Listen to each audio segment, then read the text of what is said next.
All right, it's that time again. Time for another solo overnight in the woods. And I'm thinking a simple overnighter using our military harness. Let's get to it.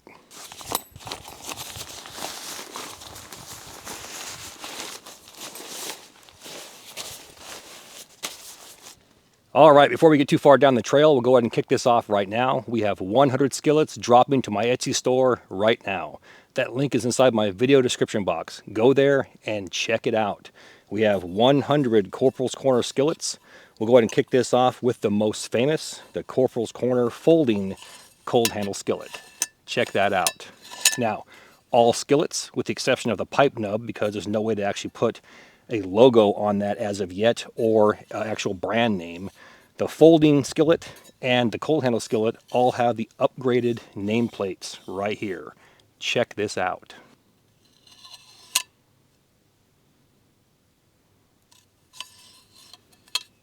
Now, in addition to our folding skillet, which is a space saver from hell, you toss this thing into a haversack and save a ton of space, we have our Corporals Corner cold handle skillet, followed by our Corporals Corner Frontier skillet. You have a pipe nub on there, which is also a space saver, a hole drilled through the top of it, and a threaded wing nut to hold a stick in place. Put a stick in there, the length of your choosing. When you're done, toss it into the woods and pack your skillet away.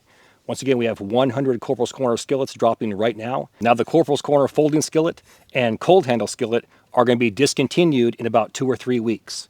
The reason for that is because I'm making room for something else. So if you want these models, you might want to grab them now, because my plan is to have an entire set, an entire collection, if you will. And these are just one of many things to come.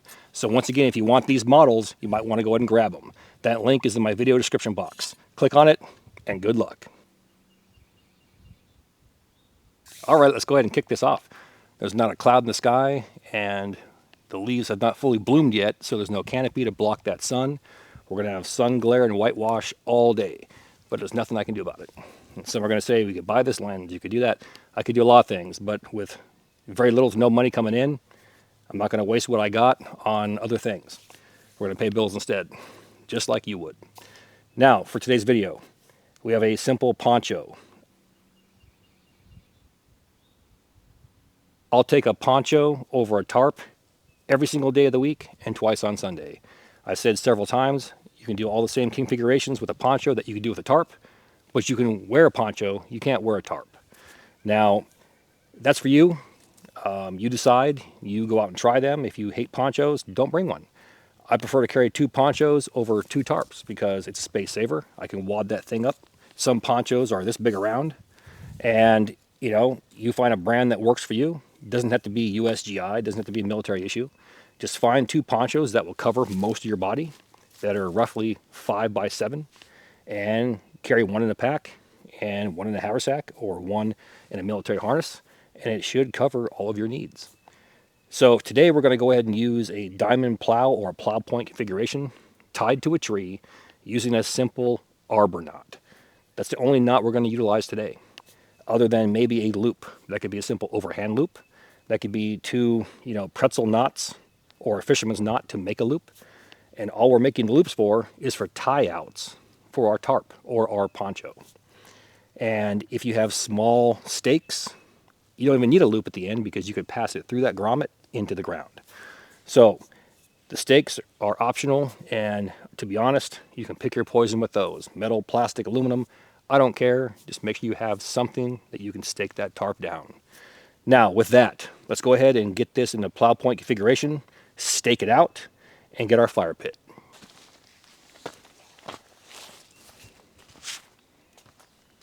A simple arbor knot. There's our slip knot right there. The short end, make it overhand knot. And then we're going to pull this up to our desired position and simply ratchet it down.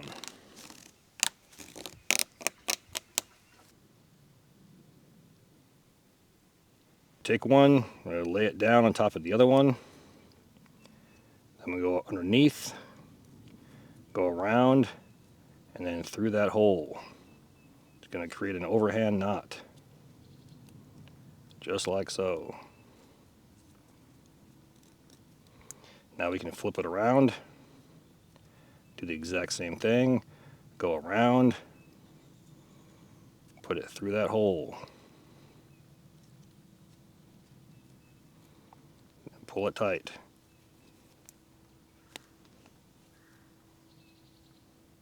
Now taking a simple loop, we're going to go ahead and pass it through that grommet on the opposite side, and then go ahead and pass it through that loop again and create a tie out point. We're going to do this to our remaining 2 grommets. And place a stake inside of that loop, pull it tight as we can get it, and then stake it out. To right here, pull it tight as we can, and go ahead and lock it down.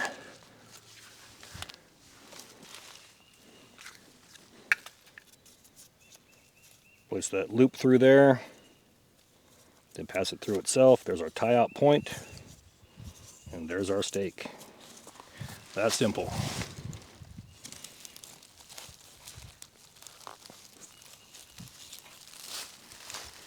So last but not least, we have our hood. Go ahead and cinch that thing down as best as you can, and you can roll it like so. You can tie a knot in it if you choose to, or simply just fold it over like this and then tie a knot around it, or in this case a running bowline.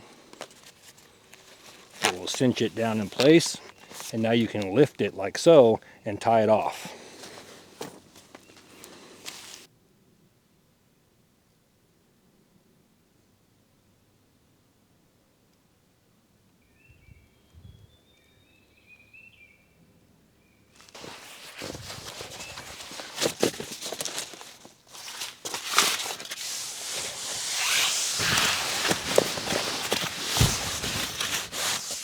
Now, like I've shown several times, you can actually hunker down inside here and actually stay dry. The roof system is extended way past me. Probably my head's right here. It's a good probably 20, 22 inches, almost 2 foot past me. And if I had to, I could actually curl up in a ball way back here and stay back in here and actually be dry. Having nothing or doing something like this, I'll choose this first time every time. And once again, this is the true beauty of carrying a poncho over a tarp. I can wear this and I can do multiple shelter configurations in the event of an emergency. So, you know, pick your poison. Some people say, I'll never carry military gear. Then don't carry military gear. Find a poncho the same size. That way you can take it out and do the exact same thing. Now, this is my existing fire pit. We camped here probably about a month and a half ago, but it's too close to my actual shelter, and any type of, you know, small floaties that over here, embers, are going to burn holes in that. So you want one full step. So one full step from here means the fire pit should be right over there. So all we're going to do is we're going to relocate this and push it that way.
And that's what we're talking about right there. Easy peasy, lemon squeezy. We did 3 loops using fisherman's knots. Feeding inside of itself is a lark's head knot, but that's irrelevant. The actually only ridgeline knot that we did, and it wasn't even a ridge line, it was a simple arbor knot up there around that grommet to that tree. Done deal. Stake it out. Why overcomplicate something and do 50 different ridgeline systems when a simple knot will suffice? Keep it simple, stupid. On that note, get you all in the few.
So with that, I was hoping that it would rain. It kind of sprinkled, but it didn't rain because I wanted to actually show you that you can scoot back in here and actively show it raining, but it didn't happen. Maybe next time. What I want to do is get into more group camping type thing. I want to go ahead and put up like 2 of these shelters side by side and a fire down the middle. So you can see that, hey, from this one tree right here, I can hang this shelter. I can now hang a shelter there and put a fire here. That will heat both. And so in the future, we might start doing something like that. The problem is I'm by myself. So we'll have 2 shelters for no reason. But, no reason for me, but for you, you can get an idea of what you can do. So maybe we'll move into that direction. Another month or so, we're going to start doing the fishing that I talked about. The problem is where I live, unless you're fishing at an actual lake, it's kind of pointless because the creeks and rivers that I frequent and the ones that are on my properties, they fill up like flash flood fill up. And then it takes a month for it to go back down and all that surrounding soil to be actually dry enough to walk on. Otherwise, you're going to step in it and it's like quicksand. So it kind of puts a limit on what you can do. But we're mid-April, so I figure, early mid-May, it should be out of the wet season. And we'll hit that heavy, catch and cook, different places, do different things, different shelters like I talked about. So those that bear with me, again, I appreciate it. On that note, let's get some breakfast. That fire should be died down enough now to where it's coals, and yes, it is. So let's get to it.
And there we have a Corporal McMuffin in a Corporal's Corner cold handle skillet.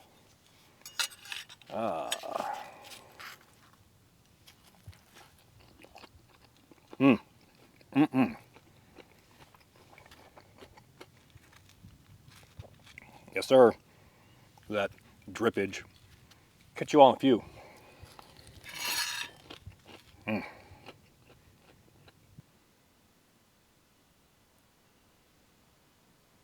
Now, this is where everybody's going to turn the video off, because I try to do the campfire talks and people say, oh, I loved them, but the views were the worst they've been on overnighters. So that tells me that the majority doesn't love them. But I'm going to briefly say something, and we're going to hold off on it till a future video. And we'll try the campfire talk one more time. Right now it's a talk because there's no campfire. See what I did there? The workaround. That big discovery in Egypt with the pyramids, or what's underneath the Gaza Strip.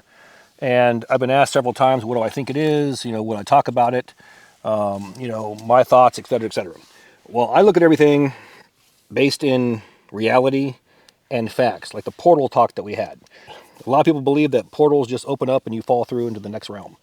But I explained how there's actually portals in the sky from the sun. That's a pathway that's direct from the sun to the earth. I showed the documentation of that. And I also showed that it passes, you know, besides the atmosphere, it goes into the planet as well. And it could cause disruptions. Government could be testing things. We don't know. I never said what I believe as far as do I believe this. I just threw out different news articles that were there that came from NASA. And it's not what's said, it's what's not said, you know. So it is what it is. Take it or leave it. But the discovery in Egypt is legit. There's been several people trying to debunk it, because usually people try and debunk things that they're afraid of, or they don't want to deal with, or that's not rooted in their religion, so they try to, you know, it wasn't the Bible, so it's not true. Well, that's far from the truth. But if you believe in some type of creation system, and I'm not trying to offend anybody, I'm saying pick any type of religion. They believe that everything came back from a source, and they believe that there are things there and that the Creator allows people to be smart enough to do certain things, you know. So why wouldn't people have certain types of things in the past that we don't have now? And to make my point, apparently the only time that we know in our recorded history where we were supposedly smarter with better technology and better ways to block radiation was what? The moon landing. Apparently, their computers that were in multiple buildings that are 1,000th the power of today's, they were able to put a person on the moon and drive around in cars that folded up inside the module, as well as block all the radiation with a thin layer of aluminum. Somehow we did all of that and landed on the moon, what, 5 or 6 times? So if that is all true, then we had better technology and we're smarter in the past than we are now. So we apply that same methodology or mentality to ancient Egypt or Rome or Greece or Pompeii. And we apparently had better technology then than we do now, right? They found boreholes, they found all kinds of cool things. But apparently underneath the pyramids, for those that don't know, running about 600 meters straight down, it comes out to almost a mile. So 1,600 meters to a mile. So we're talking about, you know, 600, 700-ish, so a little bit less than half a mile straight down. There are these round, looks like columns, and they're underneath. And you could say, well, they're columns to support the pyramids. Right, but to remove all that earth for almost a half a mile and build something like that as a foundation to then build the pyramids, that supposedly already took 30, 40, 50 years to build. Let's just say 25 years, okay? You're talking a massive construction project with no drawings, blueprints, or anything in order just to get to the ground level to now start building the pyramids, right? Not saying it's not impossible, but, you know, it'd be very difficult today. So looking at the scan that they did, they had some type of, it's not LiDAR, but it's kind of like the same thing where it scans the earth and it can actually penetrate down. It's not the standard ground penetrated radar, it's something else. It comes up with different images and color systems, and they can tell what's hollow and what's not. So these round tubes, they determined, they call them wells, okay, that go down half a mile into these gigantic supposed rooms or chambers or boxes that are another I don't know, 4 or 5 football fields in width. Overall, it's a little bit less than a mile underneath the earth. Now, some have said these columns have spiral staircases, and there's no fact based on anything. But here's what my opinion would be. And we'll go in depth on this in a future video. Those that are in construction, like actual construction, I'm talking about, just framing a house. I'm talking about you're on a job site. And those that build near the oceans or beaches, what normally takes place for large construction projects? They come out, they drill these gigantic holes, bore holes in so many feet, hundreds of feet, and they pump them full of concrete or grout or some type of mix. Sometimes they run rebar cages down inside there, and they basically create an artificial rock so that way when you build on it, liquefaction doesn't happen where it starts sinking down into it. Leaning Tower of Pisa, right? That old pirate town, buildings are like all tilted and half submerged because the water comes up and under the weight, it begins to sink.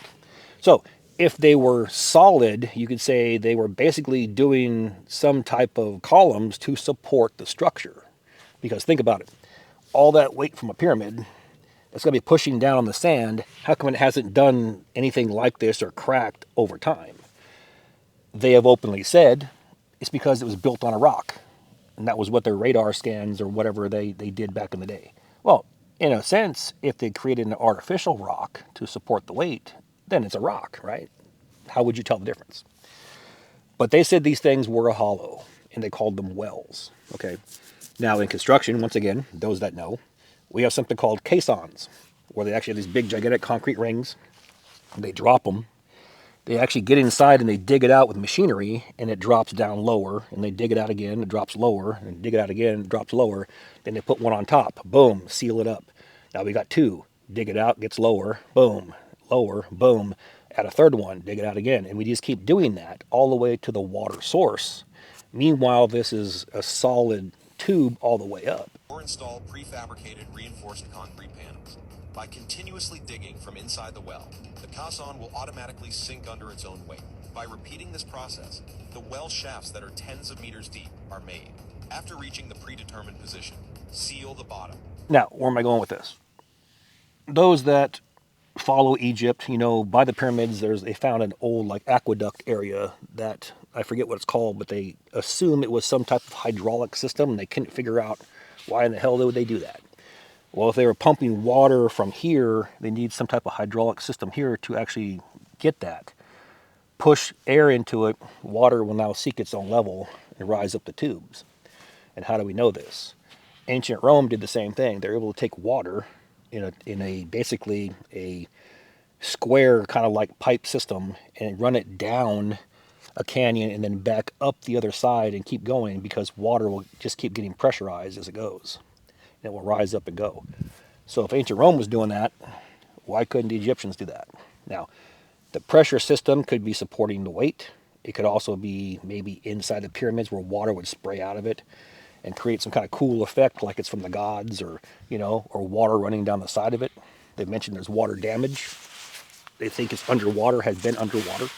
What if water was running down all the time? Make it like a gigantic fountain to the gods.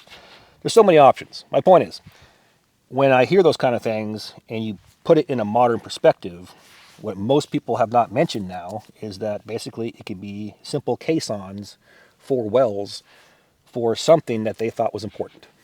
Simple explanation. Now we're going to get into detail of all the crazy stuff where they think it's Anunnaki and gods and all that cool stuff in the upcoming weeks. But something to think about. Leave a comment. Tell me what you think. Let's try and keep it real. Try to keep it simple. And, those that don't know what caissons are, go ahead and just go on YouTube and type in construction caisson. And it will show you how they built these things. And they're kind of cool.